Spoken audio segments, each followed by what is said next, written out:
I was watching TV the other day, and I turned up the brightness control on my TV, but it didn't work. The show just got dumber.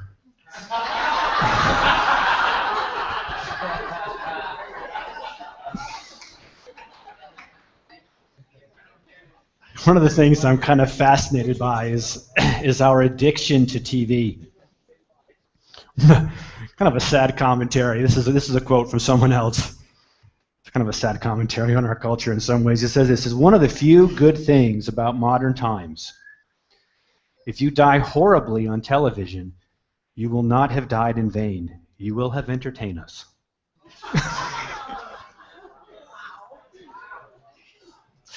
Yeah, don't act all shocked. And I have actually always been a little bit perplexed by our addiction to TV, and I use the word addiction, one, to be a little bit provocative, and two, because there's some truth in it. Okay, and by the way, I'm not going to be preaching an anti-TV message, so just relax, okay? Just calm down, it's okay. That's not what today's message is about. You know, but there seems to be some general agreement, both based on some research and anecdotal stuff, that the average American watches somewhere between 4 and 6 hours of TV a day. And by TV, I'm including movies and things like that. You know, the whole video, media, entertainment type of thing, TV, movies, and all that. And you know, that might be shifting a little bit going down. But if you include internet, then it goes right back up again to at least that amount. And supposedly, next to sleep, it's the single biggest use of our time. Okay, and even though everybody here has probably already heard these stats, when you hear them again, we hear this, oh, right? And sometimes we're like, who could possibly watch that much TV? And I find that most of us don't realize how much we do watch. Like if you ask the average person, how much TV do you watch? They'd probably say, oh, I don't know, maybe a half hour, an hour. Well, what do you usually watch? And then they'll rattle off like several programs, an hour each. It's like, okay.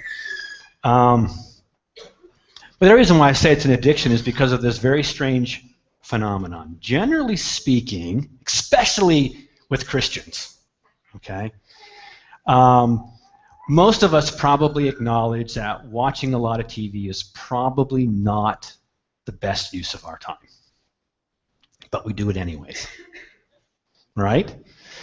And I bet, and I won't ask, you know, a show of hands for the different types of programs you watch, but I bet that for many, you know, we don't necessarily like to admit some of the TV programs that we watch because we recognize that some of them are not necessarily the best programs, where they have some themes in there that wouldn't be very Christian. Right? Anybody here, and don't even bother showing hands, but anybody here like the show Friends? Wildly popular show, and that, you know what? It's incredibly entertaining, extremely funny, in some ways absolutely brilliant. And some of its depictions and character development and stuff like that. But again, we can also recognize that it has some themes that it's very subtly is changing the attitude of in our culture, or certainly help change the attitude in our culture in not such good ways. And that is so true of life, I find. So many things that are so wonderful, like reflections or dim reflections of God's glory, yet through it runs this streak, this kind of stain of ugliness. But what is it that draws us about TV? And I think it's this. What draws us in is the stories. Stories are incredibly powerful. They draw us in. I once read an article, I thought it was brilliant in its insight, and it said that TV attracts viewers by offering sort of this dreamy escape from life. Right? But what's so funny about that is that, in theory, this promise of TV to draw us into this escape from life and into this other world this exciting life of some kind. In theory, that should actually cause us to watch less TV, right? Because basically what these shows are saying is that there is so much life outside of sitting in front of a piece of furniture for 6 hours a day.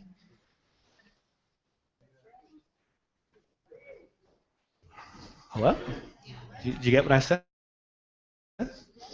However, the hook that is so brilliant is that the only way to access this world is through TV. And so we get hooked. But again, I'm not really here this morning to talk about TV. I want to make a point, and that is that there's something about stories that is so powerful, that draws us in. And one of the things that I've actually, because I'm a big movie fan, so I love to watch movies. I do. I get just sucked in, and I just love movies. And one of the things that I always have noticed is you can almost, in any show or TV that you, or movie that you watch that's story-based, you can almost always find biblical themes. You can almost always find biblical themes. Now, sometimes they're very direct reflections of those themes. Sometimes they're just very dim reflections. And sometimes they're trying to actually flip the biblical theme. So an example of that would be, anybody here ever watched the movie Truman? Yes. Truman, or Pleasantville? Yes. Or there's a new one out, The Giver, a very recent one, okay? And in these, basically, these films, in different ways, they're exploring this idea of paradise and what paradise would be like. And in all of these films, the basic theme is that paradise isn't paradise.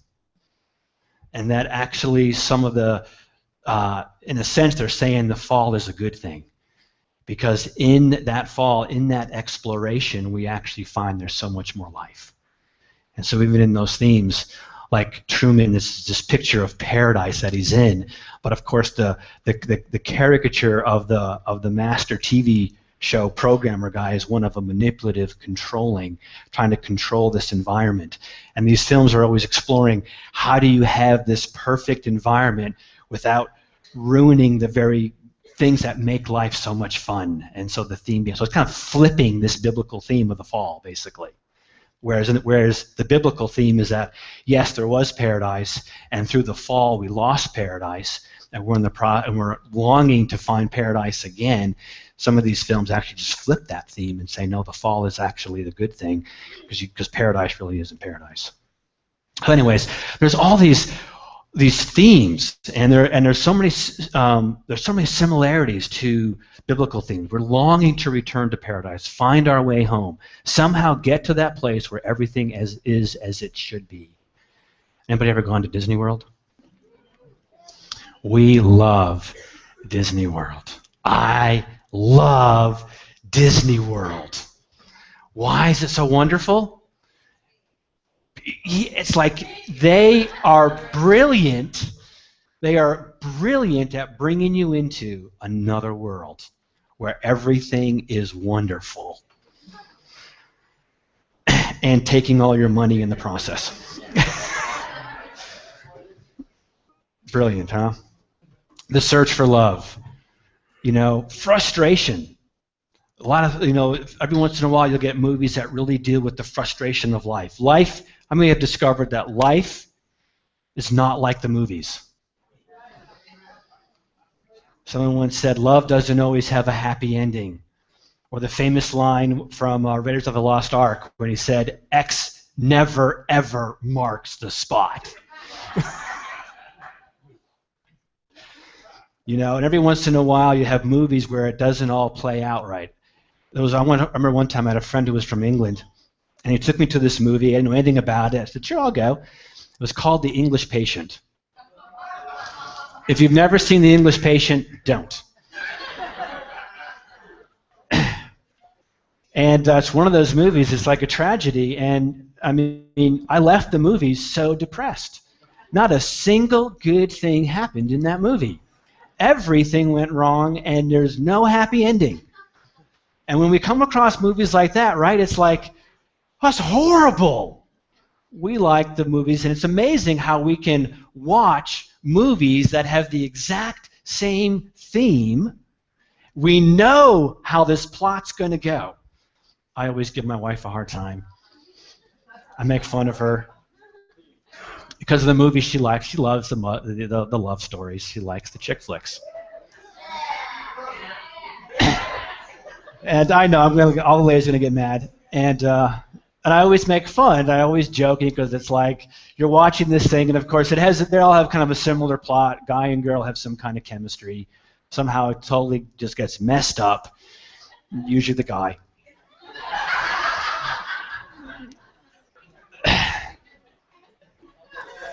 Then he has to go through this process, and he finally has to make amends, and they get back together, and they live happily ever after. And you just know. And it's always so funny because when we're watching these movies, and of course things begin to go south, and I'll just kind of have fun, be like, oh my goodness, I wonder how this is going to turn out. I wonder if they're going to get back together again. I can't stand this suspense.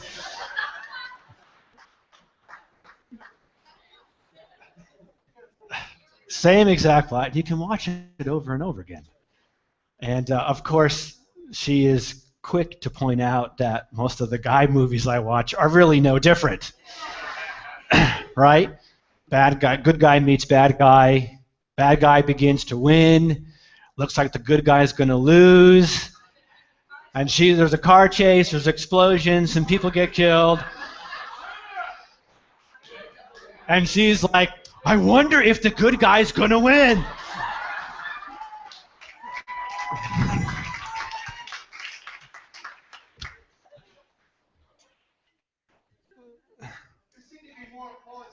There was a lot more, yeah. Oh, well. So anyways, my wife is like, is Jesus in any of this? Where are you going with all this? So we love those kind of stories. Listen, okay, here's my point, okay?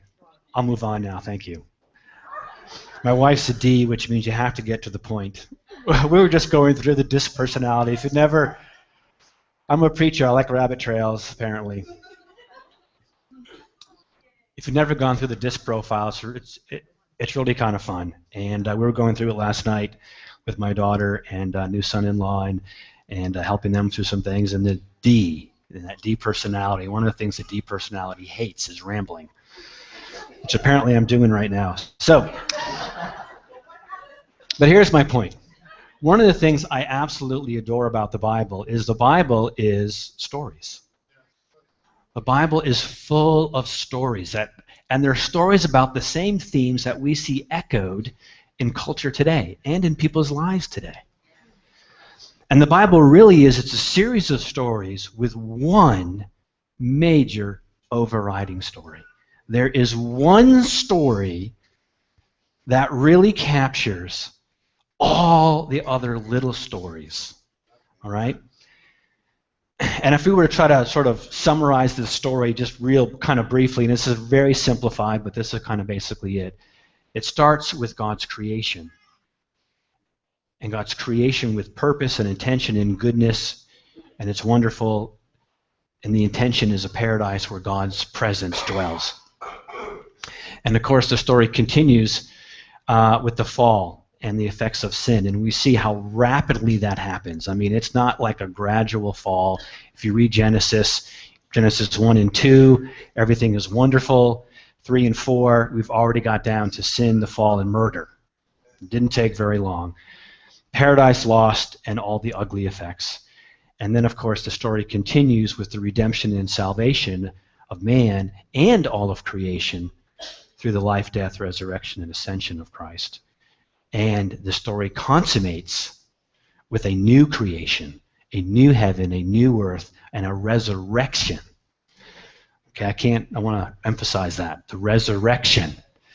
So often in Christianity we just focus on what happens when you die, going to heaven when you die, and we forget that the promise is not heaven when you die. The promise is a resurrection and a new heaven and a new earth.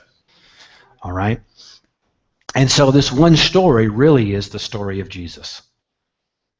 He is the one story. He said to the Pharisees, you search the scriptures because you think in them that you will find eternal life, but these are what bear witness to me. Okay?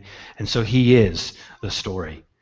And one of the things I just want to encourage us, and that's part of the reason I was bringing up the whole thing with TV and all that, is I think it's really important that we want to begin to learn to recognize the story in the stories of our culture and in the stories of people's lives. Okay? And learn how to recognize those stories within the context of the big story to help people actually begin to see the story. Okay, and a great example of this, I think, is actually in Acts 17. Paul goes to Athens, and he's in Athens, and he's seeing the culture of Athens. And part of the culture of Athens was this polytheism, this multi-gods, and they had gods for everything. In fact, they had gods for everything, so much so that Paul noticed that they had a statue to the unknown god, just in case they had missed something. And Paul picks up on that. And he picks up on that to weave, he sees the story of the search for what is unknown, for what they cannot see, for what they've missed. There's this recognition that we've probably missed something. We don't have the whole story.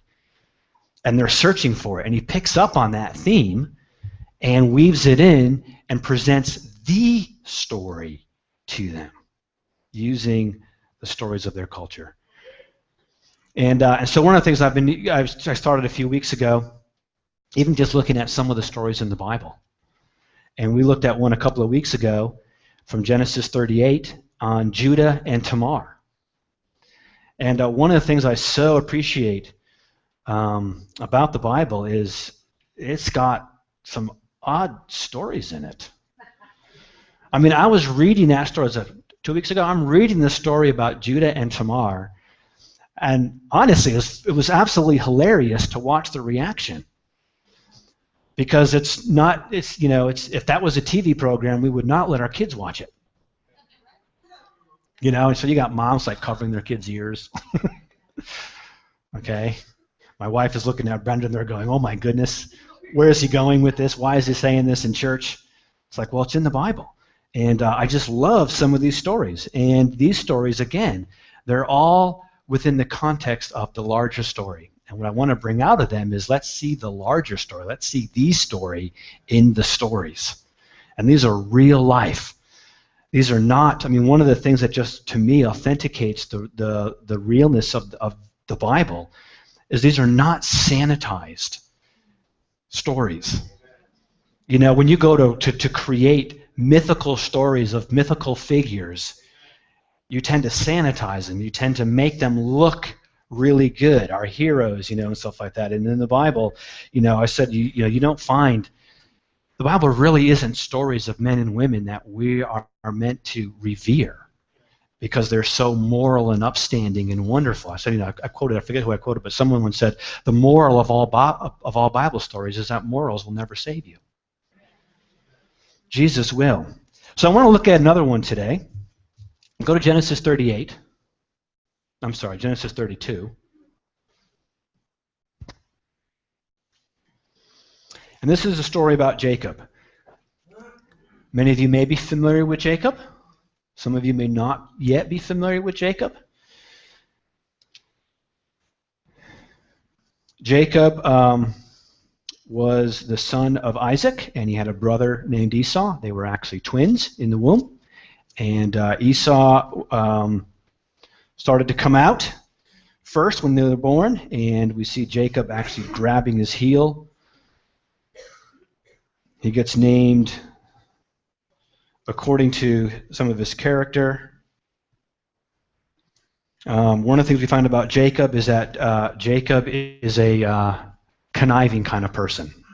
He wants to get his way, and he'll go about it whichever way he can. And of course, one of the famous stories we hear about Jacob and his brother Esau is Esau was the firstborn son, because he actually came out first, and according to the culture of the time, the firstborn son got the major blessing from the father, got a kind of a double portion of an inheritance.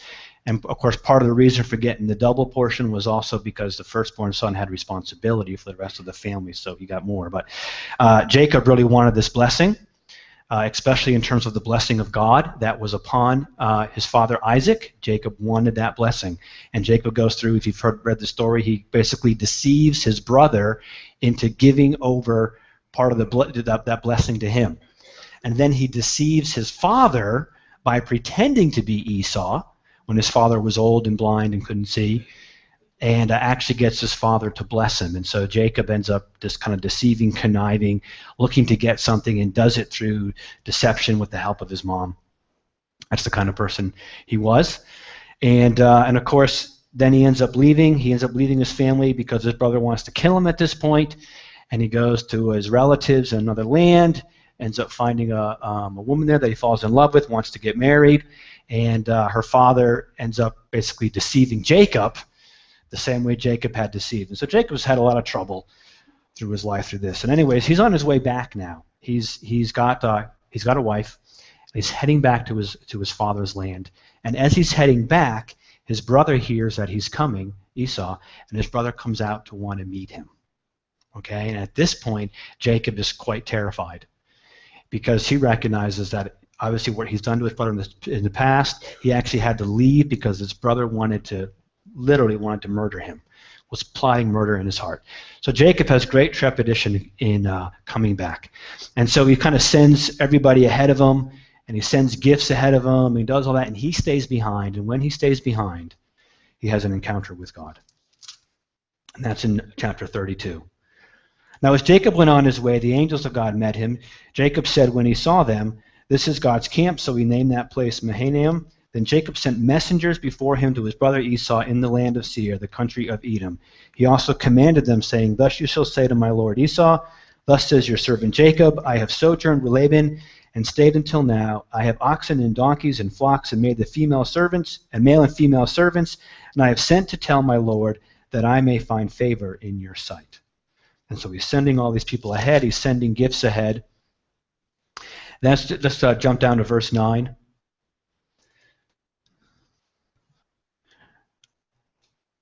Jacob's now praying, "O God of my father Abraham and God of my father Isaac, O Lord, who said to me, 'Return to your country and to your relatives, and I will prosper you.' I am unworthy of all the loving kindness and of all the faithfulness which you have shown to your servant. For with my staff only I crossed this Jordan, and now I have become two companies. Deliver me, I pray, from the hand of my brother, from the hand of Esau, for I fear him that he will come and attack me, and the mothers with the children. For you said, I will surely prosper you, and make your descendants as the sand of the sea, which is too great to be numbered." So he spent the night there. Then he selected from what he had with him a present for his brother Esau, and he sends on a present. Let's jump down to verse 21. So the present passed on before him, while he himself spent that night in the camp. Now he arose that same night, and took his 2 wives and his 2 maids and his 6 children, and crossed the ford at Jabbok. He took them and sent them across the stream, and he sent across whatever he had. Then Jacob was left alone, and a man wrestled with him until daybreak. When he saw that he had not prevailed against him, he touched the socket of his thigh. So the socket of Jacob's thigh was dislocated while he wrestled with him. Then he said, "Let me go, for the dawn is breaking." But he said, "I will not let you go unless you bless me." So he said to him, "What is your name?" And he answered, "Jacob." And he said, "Your name shall no longer be Jacob, but Israel, for you have striven with God and with men and have prevailed." Then Jacob asked him and said, "Please tell me your name." But he said, "Why is it that you ask my name?" And he blessed him there. So Jacob named the place Peniel, for he said, "I have seen God face to face, yet my life has been preserved." Now the sun rose upon him just as he crossed over Peniel, and he was limping on his thigh. Therefore to this day the sons of Israel do not eat the sinew of the hip, which is in the socket of the thigh, because he touched the socket of Jacob's thigh in the sinew of the hip. Now this is a major turning point for the life of Jacob, a major encounter that he has with God. And Jacob, as I just said, he's getting ready to face Esau, and he cries out to God at this point. God, will you deliver me? I am afraid that Esau will attack me. And it's interesting, how does God show up after his prayer? God, I'm afraid that Esau will attack me. God shows up and attacks him. God shows up and wrestles. Shows up and wrestles with Jacob. Why in the world would he show up and wrestle with Jacob? Now, I've heard this story oftentimes preached, and oftentimes there's this preached with this idea that the focus is on Jacob and his wrestling and his overcoming God. Because it says that Jacob wrestled and prevailed. How in the world do you wrestle God and prevail?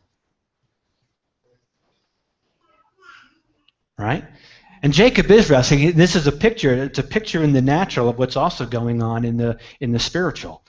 Jacob is wrestling with God. You even see it in his prayer time. He's wrestling with God. He's basically, listen, I'm afraid my brother's going to attack me, and he's asking God to deliver him. And you notice what he does with God? He tells God about the promises.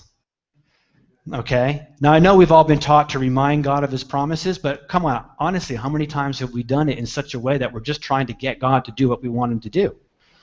You said, and we're like wrestling. And he's been wrestling all his life. You know, up to this point, Jacob has been taking matters into his own hands to achieve God's blessing by his own scheming. And what's so weird about that is that he had a measure of success. I mean, it was God's intention that Jacob would receive the blessing from Isaac, and Jacob does what nobody here would ever counsel someone to do, which was to lie and deceive to get it, and somehow it works. Okay, there's a measure of success, but of course it came at a lot of cost, didn't it? And it came at a huge mess. He had to leave his family. And God has a wonderful way of dealing with our stuff. It's amazing sometimes. The very thing that we struggle with, the very thing that we have, God will oftentimes put us with somebody who has that same thing. In other words, Jacob was a deceiver, and he ends up working for Laban, who's a deceiver. Okay? But this is a major turning point for Jacob, a major turning point for Jacob. And to me, it's such a wonderful picture of the way in which God really does come to us. Listen, if God wanted to come and wrestle Jacob and beat him, do you think it would be very difficult? Right? I mean, the fact that God came and wrestled Jacob, and Jacob by his own admission acknowledges, I can't believe I actually saw God and lived. Okay? So if the Lord comes and he's here to wrestle, he's obviously not here to literally overpower and pin Jacob. But there's a very important lesson that God wants to teach Jacob in this encounter, because he does want Jacob to prevail. Okay? How did Jacob prevail with God? If you look at the story, he didn't actually win. Right? I mean, how did Jacob actually win this wrestling match? I mean, he didn't actually pin the Lord, and the Lord kind of tapped out. You win, right? Jacob basically he's staying in the match, obviously because God's letting him stay in the match. Okay? And at some point, he's not giving up. God actually dislocates his hip. Okay? At that point, Jacob is basically ready to lose. But he holds on anyways, doesn't let go, and says, Lord, will you bless me? And the Lord basically does bless him and says, you have prevailed. How did Jacob prevail with the Lord? He prevailed with the Lord by surrendering. It was a surrender. And you see a major, and the way you know this is because you see a major turning point in Jacob's life after this encounter. He is no longer the same person he was before this encounter. There was, instead of being the one who was going to, by his own scheming, accomplish even what God wanted to do in his life, he had to learn a whole different way. And it was the way of surrender. And to me, it's amazing. There is such a picture, because a lot of theologians believe that this is actually Jesus who came to Jacob. It was actually what's called a theophany, which is a pre-incarnate coming of Jesus. And I think that could be very accurate. And there's a wonderful picture in here, because what we see God doing, God does not come to Jacob in strength. God comes to Jacob in weakness. Okay? How do we know that? Because if God actually wanted to wrestle Jacob, it would have been a 0.00001 second fight. It's like when we read last week about Judah and Tamar. There was Judah's sons who were evil, and it says they were evil in the sight of the Lord, and the Lord took them. No fighting. No, you know what I mean? So the fact that God came to Jacob as a man and wrestled with him, God is actually coming in weakness, which is an amazing picture if you understand the gospel. Jesus comes in weakness. It is an amazing part of the story. That in order for man to prevail with God, it's not, first of all, that man's initiative. It's not by our scheming. It's not by our intellect. It's not by our strength. It's God coming to us in weakness and us surrendering. I know that sounds funny. How does God come to us in weakness? Look at Jesus. Did he come with an army? Did he come establishing a military or political kingdom? No, he came in weakness. He came as a form of a man. He came as a man trusting in God. He came as a man filled with the Spirit, but he came in weakness. And he came to his creation, the very creation that is rebelling against him, and basically let that creation do to him what they had always wanted to do, which was to kill God. Throw him off. Get rid of God. And he actually let humanity, in our sinfulness and in our rebellion, actually do the very thing that had been in our heart all along to do. And through it, actually brings salvation. Actually redeems the world through that. Because he came in love. In other words, he didn't come in the power to just smite you, though he has that power. He didn't come in a military power to force you into surrender. He came in love. He came to lay down his life. He came to demonstrate his real character, and in doing so, turn your heart to return that love to him. He came in weakness. He came to you in weakness. Not that he is weak. I'm not saying God is weak. I'm saying he came in weakness. And we prevailed, just as Jacob prevailed with God. He prevailed when God came to him in this state. In a sense, God condescends himself to come. And he basically lets Jacob wrestle with him. But instead of Jacob winning by pinning God, Jacob won by surrendering to God. Okay? And he surrenders to God. But he holds on. And that's part of that surrender, actually. He's holding on to God. Listen, the picture isn't that he's got God in a headlock holding on to him. I'm not going to let you go unless you bless me. It's Jacob with a dislocated hip hanging on to God anyways and saying, now bless me. I surrender, but I'm not letting you go. I'm not letting you go.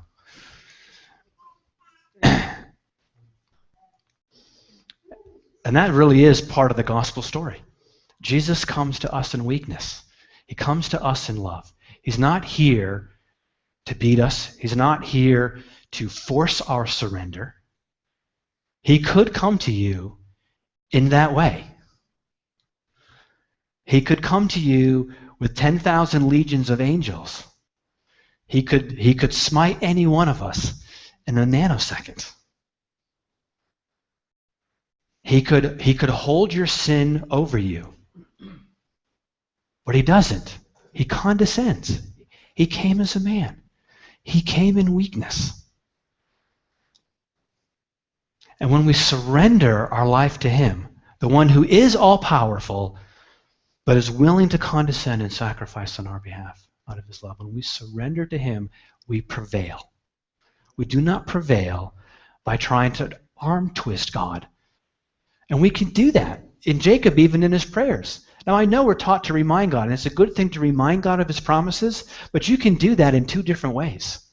You can remind God of his promises as a way to strong-arm him into doing what you want him to do, and even what he said he would do, or you can do it with humility. Okay? There's a surrender. Jacob was about to face something that he could not connive his way out of. Okay, and if you go on to see Jacob's life, Jacob has sons. He has one son in particular who's his favorite son. His son is named Joseph, and this is his favorite son. And his favorite son also is not very wise and basically antagonizes his brothers, by bragging about some of the things that God's going to do in his life. And his brothers, in jealousy and anger and everything else, sell him off into Egypt. And then take his coat that his father had given him, dip it in blood, and bring it back to Jacob and say, "Is this your son's coat?" And Jacob is now deceived once again, this time by his own sons, and he comes to the conclusion that his son Joseph has been killed and is dead. And I don't know how long. I guess it was probably close to 30 years he lived. He was so brokenhearted over that. He lived for 30 years thinking his son Joseph was dead. And one of the amazing things is at the end of his life, he actually discovers that Joseph is not dead. Joseph is actually down in Egypt. Not only isn't he in Egypt, he's actually risen to the second most powerful man. And he's there for a very specific divine purpose, which is to provide salvation, especially for Jacob and his family, because there was a great drought that had come, and now they were protected. And what's fascinating is if you read the book of Hebrews, chapter 11, the book of Hebrews chapter 11 is sometimes referred to as the Faith Hall of Fame. And it's a wonderful chapter where the writer talks about some of the great men and women of faith. And when he gets to Jacob, he has a very interesting thing to say about Jacob. He says, now Jacob, by faith, worshipped the Lord and blessed Joseph's sons. Now, out of all of Jacob's life and all the different things that had happened, the writer of Hebrews picks out an incident at the very end of Joseph's life. And at the very end of Jacob's life. At the very end of Jacob's life, as he's getting ready to pass on, Joseph, his son, brings his own two sons, in other words, Jacob's grandsons, to him for a blessing. And at that point, Jacob not only blesses these sons, and he blesses them in the way that he wasn't supposed to, because he gave the greater blessing to the second instead of the firstborn, just like it had happened to him. But it also says that he leaned on his staff, and he got down and he worshiped God. Now, you can just skim through that story real quick, but if you try to put yourself into the story, this is why stories are so powerful, especially if you let your imagination, let yourself get into a story. Imagine yourself as Jacob. Imagine you've got a child that is so dear to you, and you think that child has been killed and is dead, and you live for 30 years believing this child to have been killed by a wild animal. And near the end of your life, you find out that not only is this child alive, and you get to spend the last 20 years of your life with them, but you find out that this child has been elevated by God in such a way as to preserve your entire family and really, in a sense, preserve the plan of God over your family's destiny. And can you imagine just the joy and the gratitude that is in Jacob's heart at this point? So he worships God, and what he sees is that God has been at work, and God is the Redeemer. God is the one who's in control. It wasn't Jacob. It wasn't Jacob's conniving. It wasn't Jacob's scheming. It wasn't Jacob's strategies. It wasn't any of that. Jacob wasn't even involved in a sense. It was like God had taken care of the promise. God had taken care of Jacob and his family. God had provided for them. God was sustaining them, all in the midst of even Jacob's own pain. And at the end of his life, he's just so thankful, and he's worshiping God, and he's at this point so confident in the promises of God and the blessing of God. He's able now, with faith, to be able to pass that blessing on. He's a totally different man by this point. Totally different man, a totally different approach. He realized that the way into God's favor, the way into God's blessing, the way into all of that is by faith in God, not by scheming, not by his own works, none of that. It's by surrender to God, recognizing God when he comes, recognizing that God's ways are just not our ways. And one of the most profound revelations we have to have in understanding the story is the story of the cross, is the story of God coming in weakness. And the way we live, Paul said, Paul had to learn the same thing, okay, that it was not in his own strength. Paul learned that he had amazing credentials. And he was more than happy to use those credentials. I'm not saying we shouldn't use those things. Okay, Paul had credentials and he used those credentials. But he recognized that that wasn't the source of his power. That wasn't the source. Okay? He had to recognize, and he learned that lesson, that when I am weak, then I am strong. In my weakness, God's strength. God's strength. Amen? You have a quick question.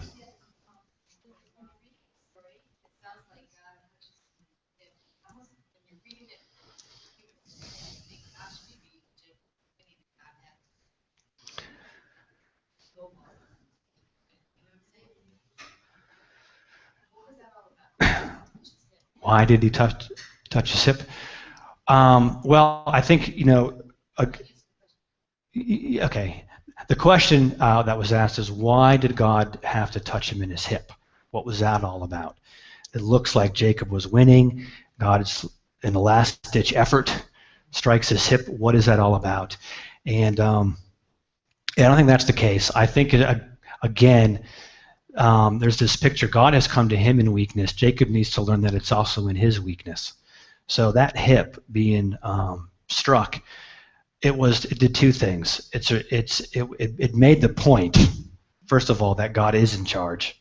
Okay, it's pretty foolish to think you're actually going to prevail against God. If he comes to you in humility, and God's the most humble being there is, he comes in humility and weakness, but make no mistake, he's God. Okay, and so there is that kind of reminder in there that I can win this fight at any moment. Okay. But I think more importantly, Jacob had to understand, again, it's in his weakness. And I once heard someone say, I thought it was a brilliant quote. They said, I never trust a man without a limp. Okay? I never trust a man. And the point of that saying is that there has to be this place of, there's a proper kind of brokenness and humility before God. God's the healer, so he heals brokenness, but at the same time, in order to enter into the power and the healing and the reconciliation of God, there has to be a brokenness first. And that brokenness, of course, is the brokenness of human pride and rebellion. That's the kind of brokenness that God's looking for. There's a humility. There's a place before God that, we have to get to that place where we recognize it really is about God's grace, that we are weak, and we can embrace that. It's okay. And in that, and so I think there's a picture of, you see God coming in weakness, which is really a picture of Christ coming in weakness. But at the same time, again, there's this surrender. And in our surrender, there's a weakness that we step into. We're acknowledging there's a brokenness, there's a limp that we have. So I think, does that answer your question? Yeah. So again, seeing the big picture, seeing the story in all the stories. And you can go through every single story in the Bible, and you should be able to see the story of Jesus, the story of redemption, the story of salvation, the story of love, the story of returning to paradise, the story of the consummation. All of this is all found in Jesus, all the stories we see. And if you can learn to see the echoes of these stories in culture and even in people's lives, and do it in such a way that you can help them see the story, who is Jesus. So that's what I wanted to do this morning. Amen? Amen. Okay. And I think next time, as a little teaser, we may do Moses and Zipporah and his wife. Another very odd story in the Bible, if you're not familiar with it. This is a story where after God commands Moses to go down to Egypt, because he's going to use Moses to deliver the people, and right after he sends Moses off, it says that the Lord came and sought to kill Moses.